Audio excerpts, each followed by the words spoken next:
and welcome to this video all about how to avoid tearing in childbirth. This is something that many of us worry about during pregnancy, so let's get started with my top tips. My first tip is to do perineal massage in pregnancy. This will help to make your vaginal area more stretchy and flexible and significantly reduce your chances of tearing during childbirth. In labour, when your baby's head is coming out, your vaginal and perineal tissues are going to stretch considerably. To prevent tearing, I recommend that you use something called a Perimom to do perineal massage from 34 weeks of pregnancy. All you would do is take the bottom half of your clothes off, put some olive oil, sunflower oil or almond oil onto the bottom part of the Perimom, hold it with your right hand, and then get into a comfortable and safe seated or standing position. Then all you would do is place the Perimom 2 to 3 centimetres into your vaginal opening. Bring the Perimom into an upright position and then slowly move it from side to side like this. And what this is going to be doing is stretching the walls of your vagina on either side, whilst also applying gentle pressure to the perineal area, making it more stretchy, supple and flexible in preparation for the crowning of your baby's head. Doing this 2 to 3 times a week from 34 weeks of pregnancy is going to really make those tissues so much more stretchy and flexible so that you're far less likely to tear when you're giving birth to your baby. If you're using the Perimom correctly, when you're doing the perineal massage, you should feel a bit of a burning sensation in your vaginal area and in the perineal area, which is the bit of skin and muscle tissue running down towards your anus. The burning sensation is a sign that you are stretching those tissues correctly in preparation for birth. And this sensation is also going to prepare you for the sensation called the ring of fire burn, which is what you'll experience when your baby's head is crowning during childbirth. So if you're in your 3rd trimester now, you need to start thinking about preparing for perineal massage.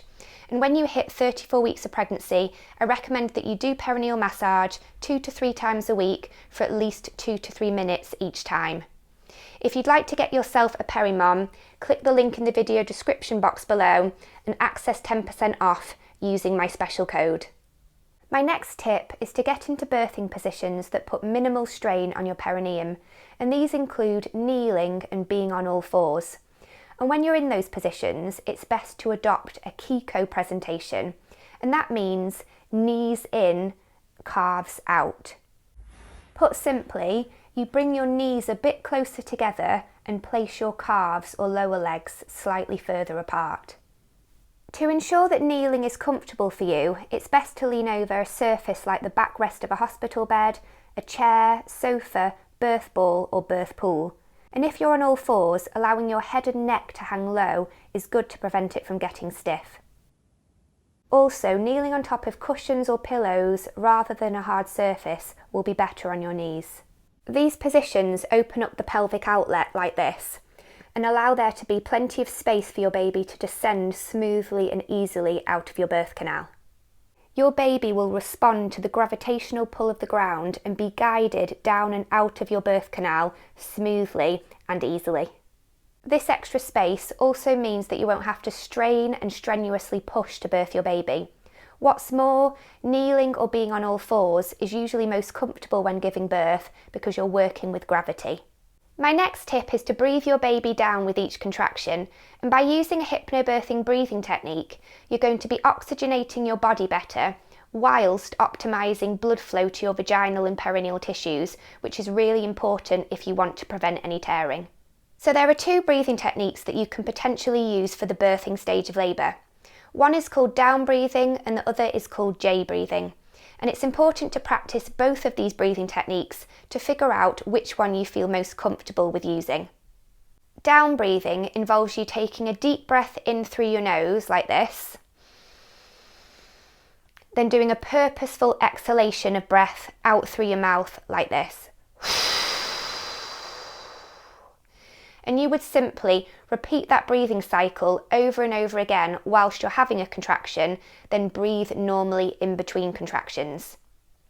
The purpose of the forceful exhale is to help your womb and your body to gradually shunt your baby down and out of your birth canal without the need for strenuous and purple face pushing. This breathing technique is very different to the antiquated way in which doctors and midwives used to and still sometimes suggest, which is called closed glottis pushing, which would involve you taking a deep breath in, then holding the breath with your mouth closed for 10 seconds whilst you push like this. This is meant to seriously increase your chances of tearing, so I would seriously suggest that you avoid doing that breathing technique if you can and stick to a hypnobirthing breathing technique.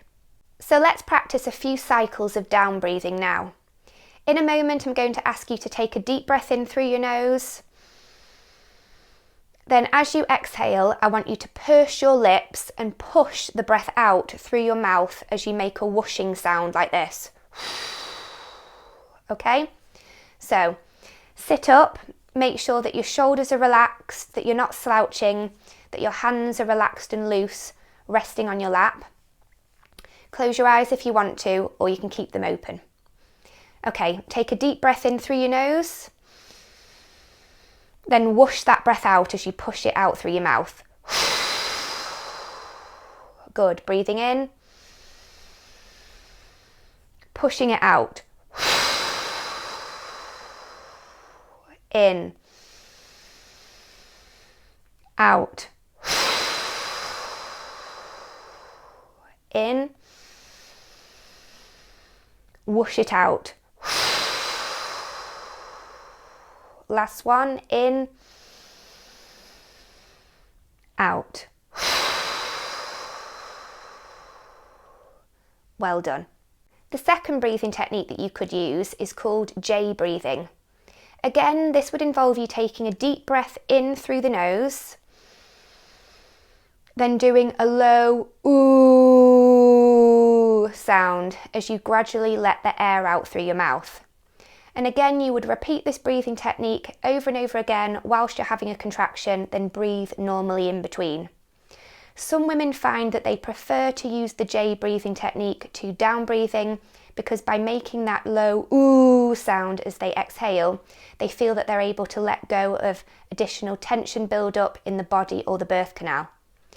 Also, as you're exhaling, you can visualise the letter J, and this basically represents the journey of your baby coming out of your birth canal and up into your arms.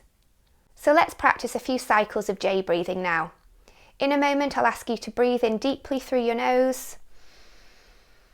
Then I want you to ooh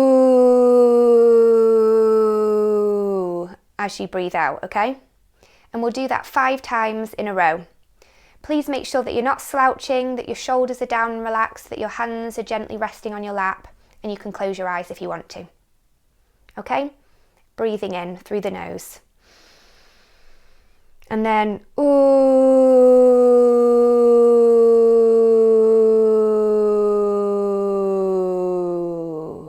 Good. Breathing in through the nose. And out. Ooh.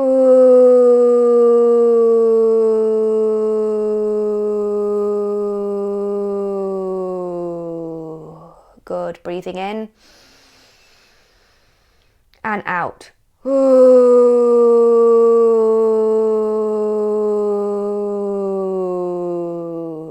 Good. Breathing in, out. Ooh.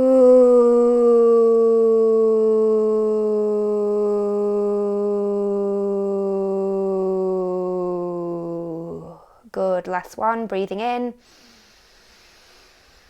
and out. Ooh.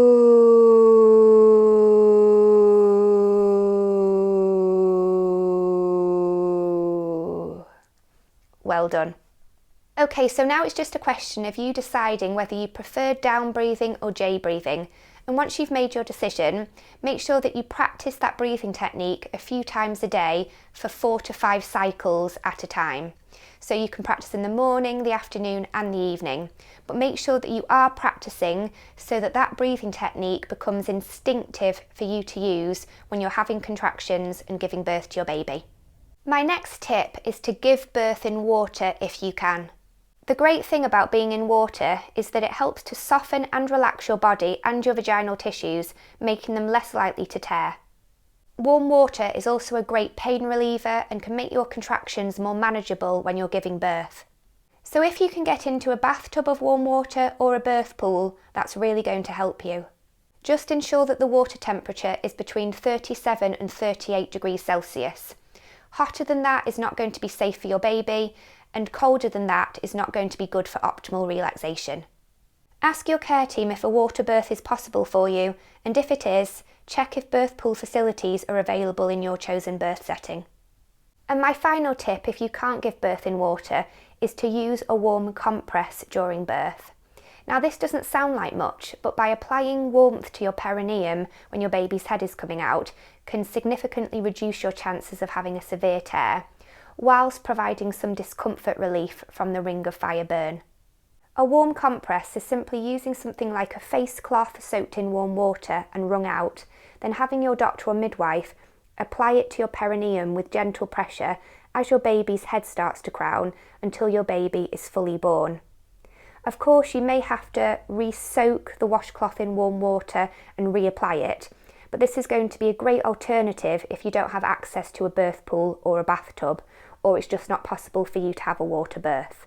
Please make sure that you speak to your care provider, because if a water birth isn't possible for you, having them apply that warm compress to your perineum as your baby's being born is going to help you to avoid tearing.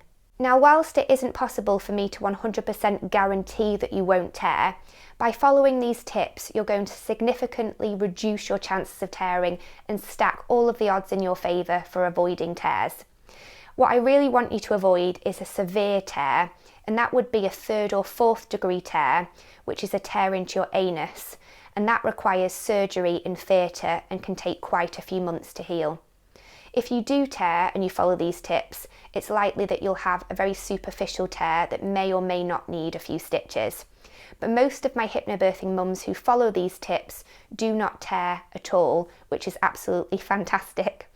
So anyway, please make sure that you check out the links in the video description box below, like the PeriMom, which if you want to purchase, you can get money off using my code. And if you have any questions about preventing tearing, let me know in the comments section below and I will reply as soon as I possibly can. Thanks so much for watching and see you again soon.